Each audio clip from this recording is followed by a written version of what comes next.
दोस्तों, अभी तक हम आपका लास्ट सेक्शन में हमने क्या किया है, autotrophic mode of nutrition complete कर लिया है। ठीक है, अब इसके आगे आपकी आती है एनसीईआरटी की activity 6.1 and activity 6.2।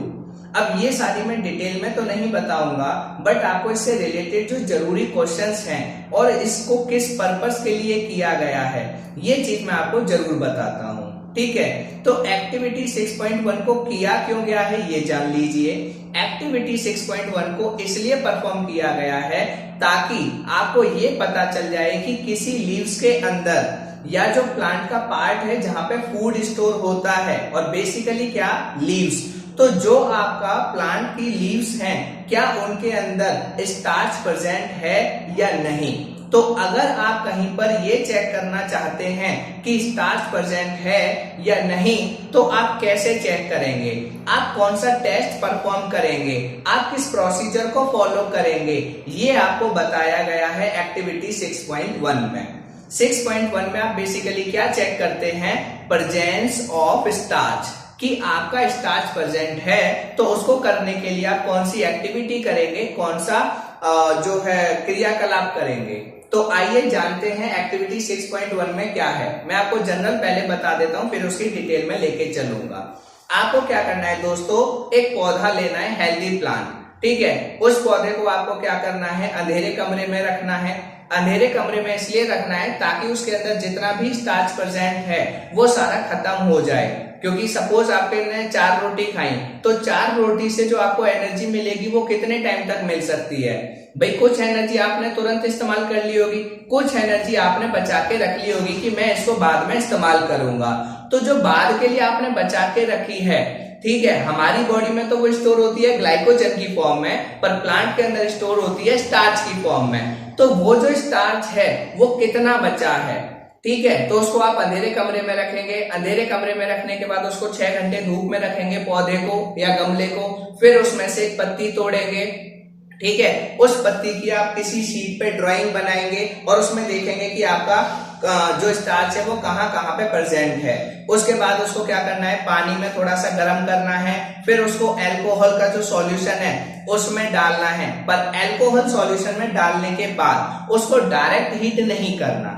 Alcohol solution में डालने के बाद उसको आपको वाटर बाथ करना है। मतलब वाटर बाथ का मतलब होता है कि उसको स्टीम से गर्म करना है। कहने का मतलब कि अगर आपका ये बीकर है, ठीक है, और इस बीकर में आपकी क्या है दोस्तों, लीव्स है, ठीक है, आपकी क्या है, पत्ती। तो आप क्या करेंगे, आपको क्या करना है कि ये अल्कोहल, ठीक है, ये आपका क्या है, अल्कोहल। तो यहाँ पे आपको सपोज आप एक और बीकर लेंगे, जिस बीकर के अंदर क्या होगा, पानी भरा होगा। क्या भरा होगा दोस्तों, पानी, ठीक है। और क्या करेंगे आप, इसको इसके ऊपर रखेंगे, इस बीकर को, और इसको क्या करेंगे आप, हीट करेंगे। इसको क्या करेंगे आप, ठीक है, इसको आप क्या करेंगे, हीट। तो जब आप इसको हीट करेंगे तो ये वाला पानी, नहीं तो क्या होता है लेबोरेटरी के अंदर आप क्या करते हैं कि आप ऐसा एक सिस्टम होता है, इसमें करंट सप्लाई करते हैं। करंट सप्लाई करने से वाटर क्या होता है, बॉईल होता है, और उसकी स्टीम इसको जाके गर्म करेगी। क्लियर। तो ये एक सिंपल कंसेप्ट है, ये आपसे पूछा नहीं जाता बट पता होना चाहिए। अल्कोहल में आप इसको हीट करेंगे, उसके बाद इसको आप क्या करेंगे, साफ कर लेंगे, धो लेंगे। उसके बाद इसको आयोडीन सॉल्यूशन में डालेंगे।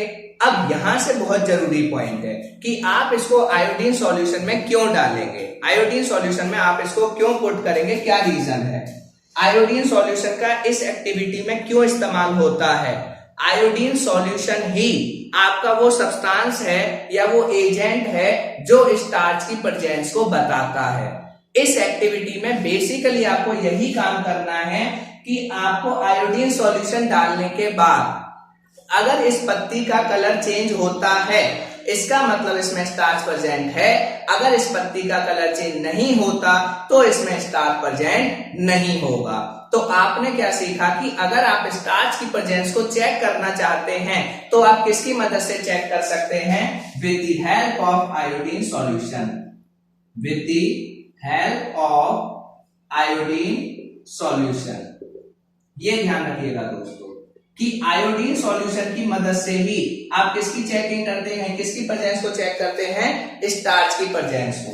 किसकी प्रेजेंस को, स्टार्च। क्लियर हो गया? ये जरूरी क्वेश्चन है, यही इस एक्टिविटी का सबसे जरूरी क्वेश्चन है, जो यूजफुल क्वेश्चन है, जो आपके एग्जाम में पूछा जाता है कि with the help of which agent you check the presence of starch. अगर आप स्टार्च की प्रेजेंस को चेक करना चाहते हैं तो हमेशा और हमेशा वहां पे क्या यूज होगा? आयोडीन सॉल्यूशन यूज होगा। या फिर ये भी क्वेश्चन पूछ लिया जाता है एमसीक्यू में, iodine solution is used for, iodine solution को आप किस चीज के लिए यूज करते हैं? तो स्टार्च की प्रेजेंस को चेक करने के लिए। तो जब भी आप स्टार्च की प्रेजेंस को चेक करना चाहते हैं, हमेशा और हमेशा आयोडीन सॉल्यूशन को यूज कीजिए। इसकी मदद से आपको स्टार्च की प्रेजेंस का पता लग जाएगा। अब इस एक्टिविटी में कैसे पता लगा? आपने पहले पत्ती का जहां जहां पे स्टार्च प्रेजेंट है, ये देखिए, ये मैंने कुछ स्ट्रक्चर बना रखे हैं, ये लाइन वाले पोर्शन, ये आपके क्या है? ये वो पत्ती है जो आपने तोड़ी थी। उस पत्ती में जब आपने तोड़ के स्ट्रक्चर देखा था तो इन जगह पे स्टार्च प्रेजेंट था, बाकी जगह पर स्टार्च प्रेजेंट नहीं था। और उसके बाद जब मैंने इसको ट्रीट किया आयोडीन सॉल्यूशन के साथ सारी एक्टिविटी करने के बाद, तो देखिए आयोडीन सॉल्यूशन डालने के बाद इसका कलर डार्क हो गया। मतलब इसका कलर क्या हो गया दोस्तों? चेंज हो गया। तो कहने का मतलब क्या है कि जहां जहां पे स्टार्च प्रेजेंट था वहां वहां पे आयोडीन सॉल्यूशन ने अपना इफेक्ट दिखाया, और जहां पे स्टार्च प्रेजेंट नहीं था उस एरिया पे आपके आयोडीन सॉल्यूशन ने कोई भी इफेक्ट नहीं दिखाया। क्यों?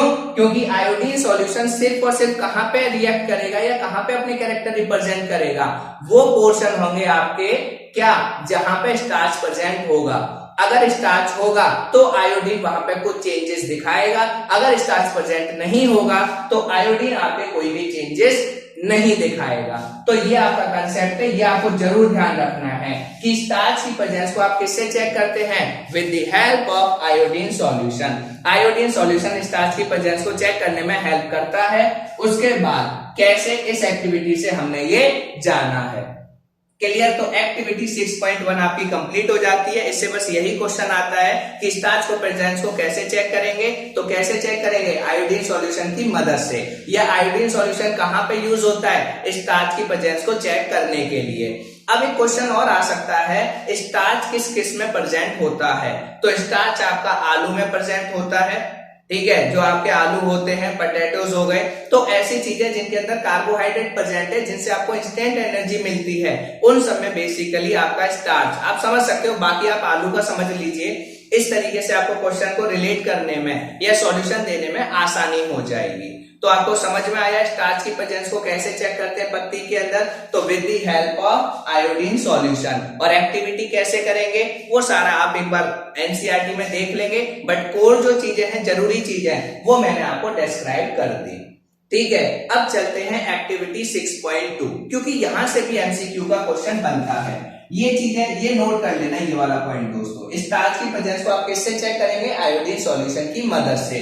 और आपका क्या होगा? जहां जहां स्टार्च प्रेजेंट होगा वहां वहां आयोडीन उसके कलर को चेंज कर देता है। कई बार एग्जामिनेशन के अंदर आपका कलर चेंज भी पूछ लिया जाता है, तो वो भी आप याद रखिएगा कि कलर कौन सा कैसे चेंज होता है। ठीक है, तो ये भी आपका पॉइंट है जो आपको पता होना चाहिए। ठीक है, ये चीज आपकी क्या हो जाती है दोस्तों? क्लियर हो जाती है। अब हम चलते हैं एक्टिविटी नंबर 6.2। कौन सी एक्टिविटी पे चलते हैं दोस्तों? Activity number 6.2। अब जो एक्टिविटी नंबर 6.2 है उसमें देखिए क्या कंसेप्ट है। ये आपका स्ट्रक्चर है एक्टिविटी 6.2 में। एक्टिविटी 6.2 को क्यों किया गया है मैं ये समझाता हूं। एक्टिविटी 6.2 को आपको ये समझाने के लिए किया गया है कि अगर आप किसी प्लांट के पास, किसी पौधे के पास पोटेशियम हाइड्रोक्साइड को रख देंगे तो क्या उससे स्टार्च की कंसंट्रेशन पे या फिर फोटोसिंथेसिस रिएक्शन के रेट पे कोई फर्क पड़ेगा या नहीं पड़ेगा।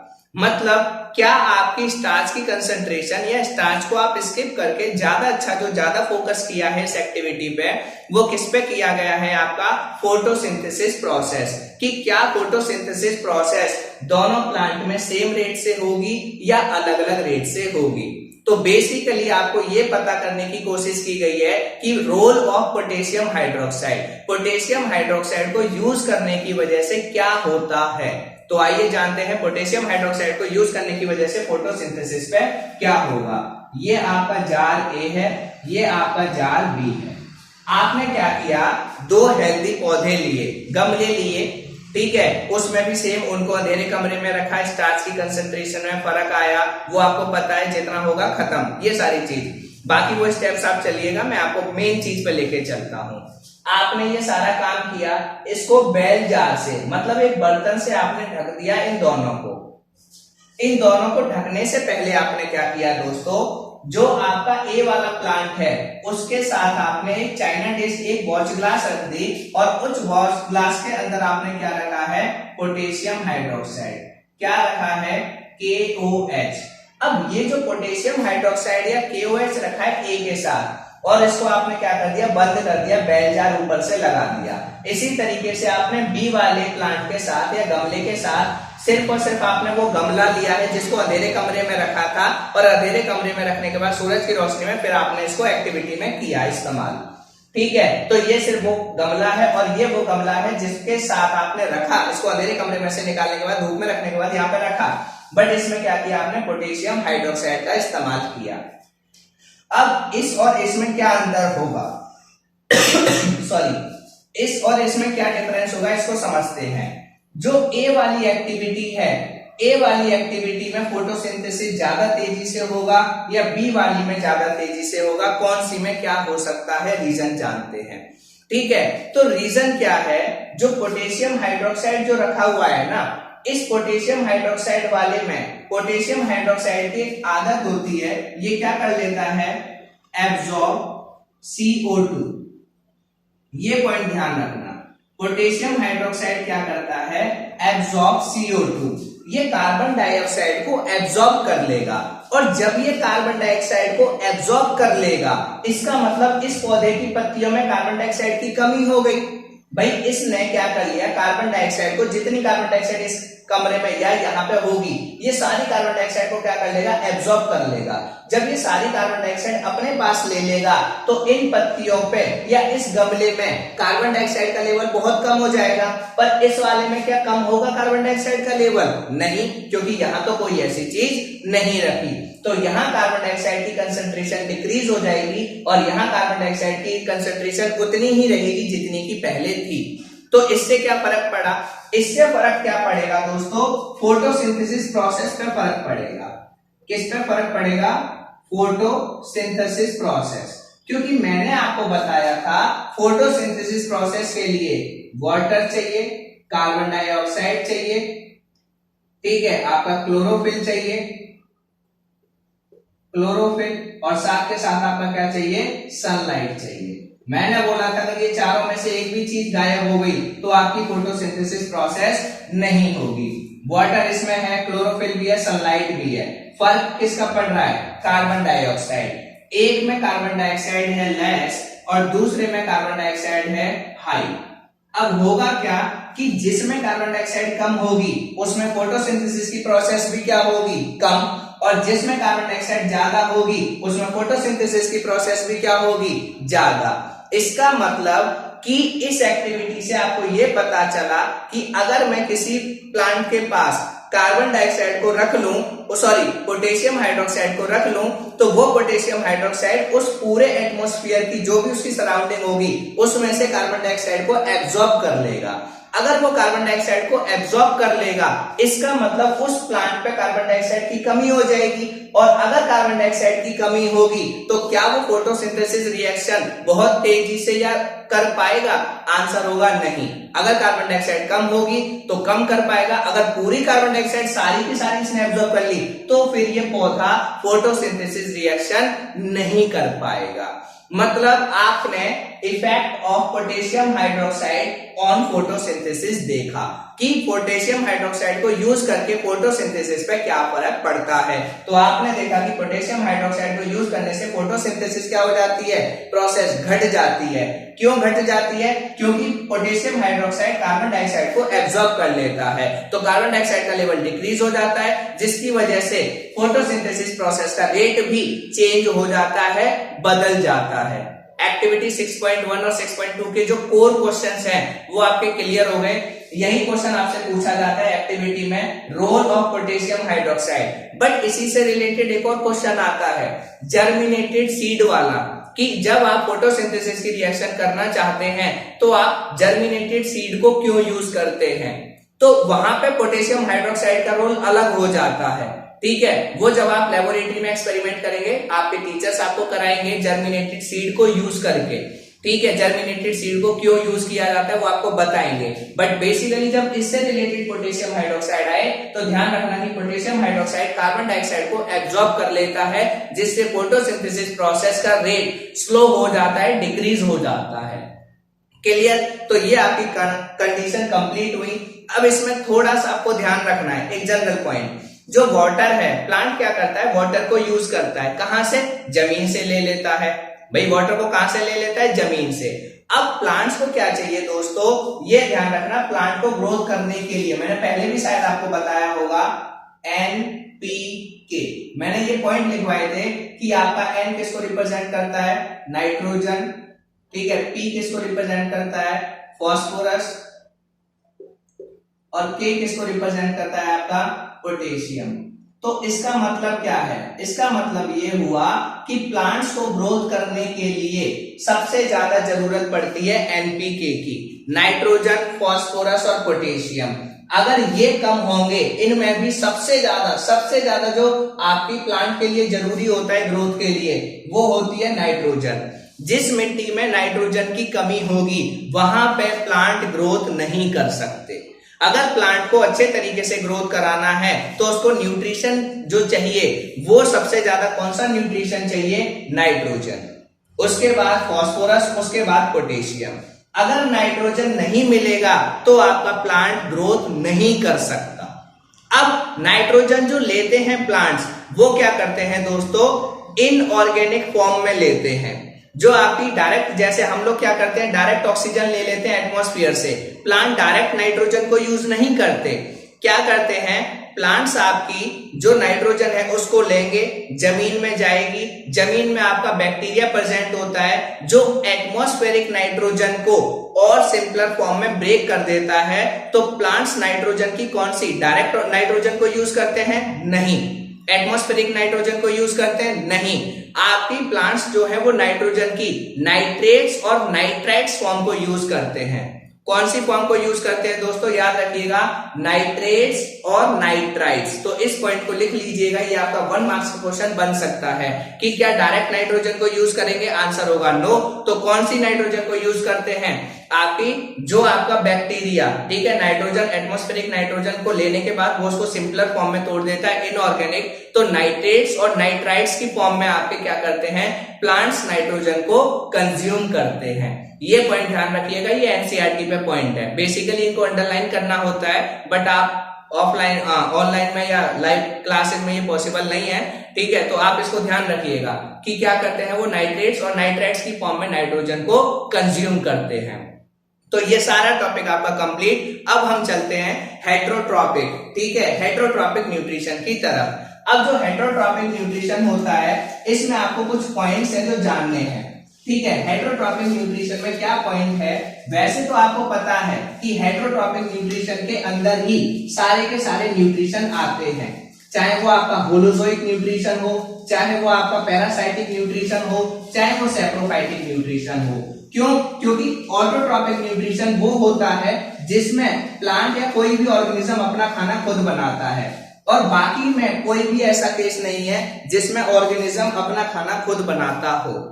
इसलिए हेट्रोट्रॉपिक में तो सारे आते हैं, बट हेट्रोट्रॉपिक में मेजरली है क्या, जनरली मैंने डेफिनेशन लिखवा दी थी, आज मैं रिपीट कर देता हूं बस। General, all those organisms which are not able to make their own food, कोई भी ऐसे ऑर्गेनिज्म जो अपना खाना खुद नहीं बना सकते, उन सब को हम हेट्रोट्रॉप्स कहते हैं, और उस मोड ऑफ न्यूट्रिशन को हेट्रोट्रॉपिक मोड ऑफ न्यूट्रिशन कहते हैं।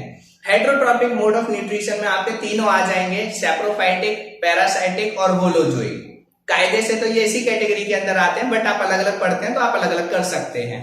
अब पॉइंट क्या आता है कि सबका खाने का तरीका अलग अलग क्यों है।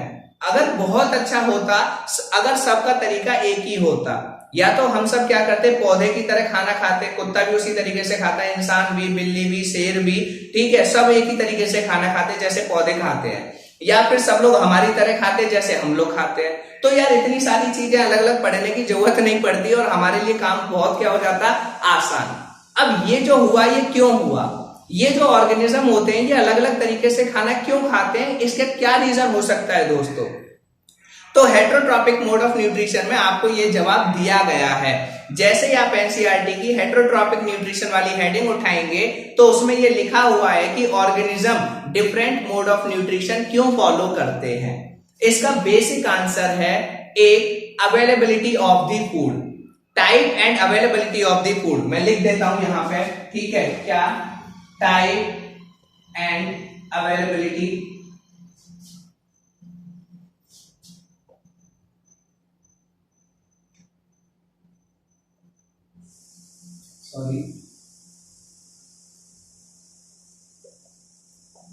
Availability of food. बेसिक तो यही है कि आपका किस तरीके का वो खाना खाते हैं।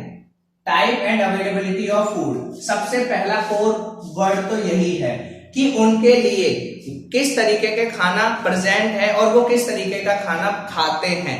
सबसे पहला रीजन तो यही है। और दूसरा आप कह सकते हैं उनका बॉडी स्ट्रक्चर। दूसरा उनका आप क्या कह सकते हैं दोस्तों, बॉडी स्ट्रक्चर। तो सबसे पहला point type and availability of food, कि किस तरीके का खाना उनके लिए प्रेजेंट है और वो किस तरीके का खाना जो है वो खाते हैं। ये सबसे बड़ा मसला है, ये सबसे बड़ा रीजन है। कहने का मतलब कि हमारे लिए क्या है, हम लोग जनरली क्या करते हैं, आपका जो हमारा जो खाना है वो चलता नहीं है। हमारा क्या है, स्टेशनरी फूड है। हम प्लांट पे जाएंगे, पौधे पे ऐसे सेब तोड़ लिया, खा लिया, ठीक है, खरबूजा खाना है, गए वहां से तोड़ लिया, खा लिया। हमारा खाना जो है वो मोबाइल पेज में नहीं होता, चलता नहीं है। बट कुछ जानवर ऐसे होते हैं जिनका खाना क्या होता है, चलता है। जैसे कि जितने भी मांसाहारी हैं, जितने भी आपके क्या हैं, क्या हो गए आपके कार्निवोर्स, ठीक है। अगर मैं बात करूं कार्निवोर्स क्या करते हैं, चिकन वगैरह या मांस वगैरह खाते हैं।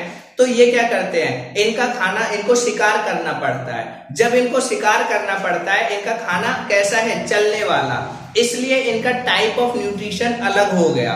इनका खाना जो अवेलेबिलिटी है वो अलग है और उसकी टाइप भी क्या है, अलग। इसीलिए इनके खाने का तरीका भी क्या है, अलग। और दूसरा बड़ा रीजन होता है बॉडी स्ट्रक्चर। इनका बॉडी स्ट्रक्चर भी फिर उसी तरीके से बन जाता है जिस तरीके का ये खाना चाहते हैं या जिसमें ये जिस काम को सबसे आसानी से कर ले।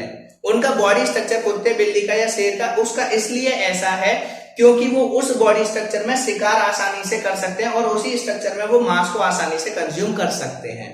बट हम लोग ऐसा इस स्ट्रक्चर में नहीं कर सकते, इसलिए हमारा क्या है, खाने का मोड अलग है, ठीक है। हमारा तो आपका क्या है कि डिफरेंट मोड ऑफ न्यूट्रिशन का कोर जो आपको समझना है, वो कोर रीजन ध्यान रखना, type and availability of food. यही सबसे बेसिक और कोर रीजन होता है different type of mode of nutrition, क्योंकि आपकी फूड डिफरेंट तरीके का अवेलेबल होता है और बॉडी स्ट्रक्चर्स अलग अलग होते हैं।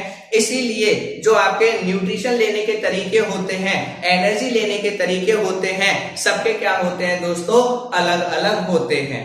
अब इसमें क्या होता है मैं आपको बता देता हूं, क्योंकि टाइप्स न्यूट्रिशन में ऑलरेडी बता चुका हूं। तो आपका सैप्रोफाइटिक मोड ऑफ न्यूट्रिशन क्या है, जिसमें आपके ऑर्गेनिज्म बाहर ही खाने को तोड़ देते हैं और सिंपलर फूड मॉलिक्यूल्स को अपनी बॉडी के अंदर लेते हैं। जैसे जिनको आप क्या कहते हैं, सैप्रोफाइटिक मोड ऑफ न्यूट्रिशन भी, जो सड़ी गली चीजों से खाना खाते हैं वो भी सैप्रोफाइटिक मोड ऑफ न्यूट्रिशन, और जो खाने को बाहर तोड़ के तब अंदर खाना लेते हैं उसको भी हम सैप्रोफाइटिक मोड ऑफ न्यूट्रिशन कहते हैं। ये दो डेफिनेशन है। इसके एग्जांपल यीस्ट, मशरूम और माउल्ड, ठीक है, जो आपके ब्रेड माउल्ड होते हैं, राइजोपस, यीस्ट, मशरूम, ये आपका 1 मार्क्स का क्वेश्चन बन जाता है। डेफिनेशन और एग्जांपल ज्यादा जरूरी है। दूसरा आपका पैरासाइटिक मोड ऑफ न्यूट्रिशन होता है, जो एक बॉडी पे रहेगा और उसी से खाना लेगा। जिस बॉडी पे रहेगा उसी से खाना लेगा, उसको हम कहते हैं पैरासाइटिक। जैसे आपकी जौ, ठीक है, जो आपने देखी होगी काले कलर की, बरसात के टाइम पे आती है, पैर पे चिपक जाती है, खून चूसने लगती है। जैसे आपका क्या हो जाएगा, आपकी अगर मैं बात करूं जूम जो सर में होती है, उसके बाद आपकी बात की जाए अमरबेल, कैस्केटा, ठीक है। तो ये कुछ एग्जांपल है जो पैरासाइट जिस बॉडी पे रहते हैं उसी से खाना खाते हैं, जिनको परजीवी भी कहते हैं, हिंदी में परजीवी जिनको कहा जाता है। और इसके बाद आपका सबसे लास्ट टाइप की जो मोड ऑफ न्यूट्रिशन है, जिसको हम कहते हैं होलोजोइक मोड ऑफ न्यूट्रिशन। तो आइए होलोजोइक मोड ऑफ न्यूट्रिशन के बारे में जानते हैं। ठीक है, किसके बारे में डिस्कस करते हैं, होलोजोइक मोड ऑफ न्यूट्रिशन।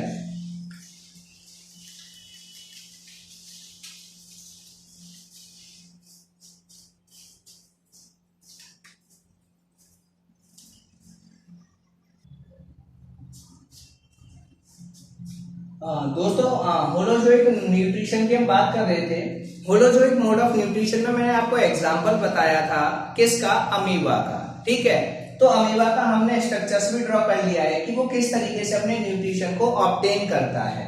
ये रहा सबसे पहले अमीबा का स्ट्रक्चर। पहली बात आप ध्यान रखिएगा, अमीबा का कोई भी वेल डिफाइंड स्ट्रक्चर नहीं है। अमीबा की कोई डेफिनेट शेप नहीं होती। अमीबा एक सिंगल सेल्ड ऑर्गेनिज्म है, यूनिसेलुलर ऑर्गेनिज्म है, और ये अपनी बॉडी की शेप को कैसे भी चेंज कर सकता है। इसकी बॉडी की शेप रिजिड नहीं होती, ये अपनी बॉडी की शेप को कभी भी चेंज कर सकता है। तो हमने ये मान लिया कि इसकी शेप कुछ ऐसी है, ये इसका न्यूक्लियस, ये फूड पार्टिकल जो इसको खाना है, जिससे इसको एनर्जी लेनी है। अब ये क्या करेगा, तुरंत इसको चारों तरफ से कवर करने की कोशिश करेगा। सबसे पहले क्या करेगा, ये फूड पार्टिकल को चारों तरफ से कवर करेगा, और जब चारों तरफ से कवर करता है तो ये कुछ नोजेस इसके कुछ किनारे से बन जाते हैं, ये यहाँ पे, ठीक है, ये क्लियर। इनको ये जो किनारे बने हैं इसके, ये इनको हम कहते हैं सुडोपोडिया। इनको क्या कहते हैं दोस्तों, सुडोपोडिया। तो सबसे पहले वो फूड पार्टिकल को देखेगा, उसके बाद क्या बनाएगा, प्रोजेक्शंस निकालेगा, जिनको हम कहते हैं सुडोपोडिया। ये सुडोपोडिया, सुडो वर्ड का मतलब होता है दोस्तों झूठ, सुडो वर्ड का मतलब होता है झूठ। झूठ का मतलब हो गया कि जो एक्चुअली में नहीं है, ये बस थोड़े टाइम के लिए बनाएगा और इसके बाद इनको फिर से क्या कर देगा, अपनी ओरिजिनल शेप में ले आएगा। तो ये इसने क्या किया, सुडोपोडिया बनाए। सुडोपोडिया बनाने के बाद इसने क्या बनाया, फूड वैक्यूल। फूड वैक्यूल का मतलब खाने को चारों तरफ से घेर लेगा।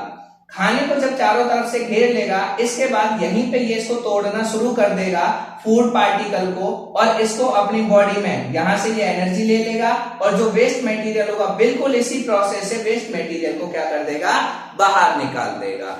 तो ये आपका न्यूट्रिशन इन अमीबा की प्रोसेस हुई कि अमीबा किस तरीके से न्यूट्रिशन को ऑब्टेन करता है। सबसे फूड पार्टिकल को देखेगा, उसके पास जाएगा, सुडोपोडिया उसको कवर करने की कोशिश करेगा, फिर फूड वैक्यूल बनाएगा, उसको अपने अंदर कर लेगा, अंदर करने के बाद उसको ब्रेक करेगा, एनर्जी ऑब्टेन करेगा, और फिर उसी तरीके से जो वेस्ट मटेरियल होगा इसी प्रोसेस से बॉडी से बाहर निकाल देगा। तो ये तो हुआ न्यूट्रिशन इन अमीबा की स्टेजेस, जिसमें हमने पढ़ी थी क्या, इंगेशन, ठीक है। उसके बाद पढ़ा था हमने डाइजेशन, फिर एब्जॉर्प्शन, फिर आपका क्या पढ़ा था, एसिमिलेशन, फिर एक्सक्रीशन। ये हमने स्टेजेस पढ़ी थी क्या, होलोजोइक मोड ऑफ न्यूट्रिशन। और होलोजोइक मोड ऑफ न्यूट्रिशन सिर्फ और सिर्फ अमीबा नहीं करता, हम सब भी होलोजोइक मोड ऑफ न्यूट्रिशन ही करते हैं, क्योंकि हम सभी फूड पार्टिकल, जो कॉम्प्लेक्स फूड पार्टिकल होता है, उसको पूरा का पूरा खाते हैं, फिर उसको तोड़ते हैं, तोड़ने के बाद वो छोटे छोटे पार्टिकल्स में ब्रेक होता है, फिर बॉडी में डाइजेस्ट होता है, उसका एसिमिलेशन होता है, फिर डिफरेंट पार्ट्स में जाता है और एक्सक्रीशन करते हैं। तो आपके होलोजोइक मोड ऑफ न्यूट्रिशन के एग्जांपल एनिमल्स भी आएंगे, या आप क्या कह सकते हैं, जितने भी आपके ऑल एनिमल्स एंड अमीबा, ये इसके एग्जांपल हैं। बट यहां से एक और क्वेश्चन बन जाता है कि अमीबा जो है, ऐसे ऑर्गेनिज्म का नाम बताइए जो अपनी शेप को चेंज कर सकता है। Answer amoeba. दूसरा कि आपका अमीबा के जैसे, हमारी तो डेफिनेट जगह, ऐसा तो नहीं कि हम कहीं से भी खाना खा सकते हैं। मेरा पास क्या है, सपोज ये आपका कोई खाने की चीज है, मैं हाथ लेके गया और ये खाना तुरंत मेरी बॉडी में चला गया। ये मैं लेके गया अपने पेट के पास और डायरेक्ट पेट में चला गया। ये मैं कहा लेके गया, इसके पास खाना तुरंत चला गया, मुझे एनर्जी मिल गई। क्या ऐसा होता है? नहीं। हमारी एक डेफिनेट जगह है, हम वहीं से खाने को क्या कर सकते हैं, कंज्यूम कर सकते हैं, खा सकते हैं। बट अमीबा के अंदर एक डेफिनेट साइट नहीं होती। अमीबा पूरी बॉडी में कहीं से भी खाने को खा सकता है, कहीं से भी। यहां खाना होता तो यहां से खा लेता, यहां होता यहां से खा लेता, यहां होता यहां से खा लेता। इसमें कोई डेफिनेट साइट नहीं होती, ये ध्यान रखिएगा। ये इसका सबसे जरूरी क्वेश्चन है जो इसको खास बनाता है कि अमीबा में डेफिनेट साइट नहीं होती खाने के लिए, वो पूरी बॉडी में किसी भी जगह से खाने को खा सकता है। बट देखो ये यूनिसेलुलर है, इसका मतलब ये आएगा दिमाग में कि क्या सारे यूनिसेलुलर ऑर्गेनिज्म या सारे सिंगल सेल ऑर्गेनिज्म कहीं से भी खा सकते हैं? ये भी आंसर होगा बिल्कुल गलत। सारे यूनिसेलुलर, सारे सिंगल सेल हर जगह कहीं से भी खाना खा सकते हैं, ये बात बिल्कुल गलत है। ये सिर्फ और सिर्फ एबिलिटी किसमें है? अमीबा में। इसके एक दो एग्जांपल और कर लीजिएगा, पेपर में पूछ लिए जाते हैं। अब आता है कि एक और यूनिसेलुलर जो आपका एक डेफिनेट साइट होगी खाने के लिए, वो पूरी बॉडी में कहीं से भी नहीं खा सकता, उसका एग्जांपल है पैरामीशियम। पैरामीशियम भी एक सिंगल सेल यूनिसेलुलर ऑर्गेनिज्म है, अमीबा भी सिंगल सेल यूनिसेलुलर ऑर्गेनिज्म है। पर अमीबा पूरी बॉडी में किसी भी सरफेस से खाना खा सकता है, पर पैरामीशियम का एक डेफिनेट साइट होती है, जैसे हमारी डेफिनेट साइट है मुंह, हम यहीं से खाना खा सकते हैं। इसी तरीके से पैरामीशियम सिंगल सेल है, यूनिसेलुलर है, पर ये हर जगह से खाना नहीं खा सकता। पैरामीशियम भी डेफिनेट साइट से खाना खाता है। ये आपका न्यूट्रिशन इन एनिमल्स या आपका न्यूट्रिशन इन, अगर मैं बात करूं जो न्यूट्रिशन की टोटल टाइप्स है वो पूरी डिटेल में कंप्लीट हो गई। अब आपका न्यूट्रिशन से रिलेटेड कोई भी क्वेश्चन नहीं बचता। नेक्स्ट वीडियो में हम स्टडी करेंगे न्यूट्रिशन इन ह्यूमन बींग्स, कि ह्यूमन बींग्स में न्यूट्रिशन कैसे होता है, क्या क्या स्टेप्स होते हैं, जहां का आपको बहुत बेसब्री से इंतजार रहेगा। ठीक है, अगर वीडियो अच्छी लगी हो तो लाइक कीजिएगा, शेयर कीजिएगा और चैनल को सब्सक्राइब करना ना भूलें। Thank you.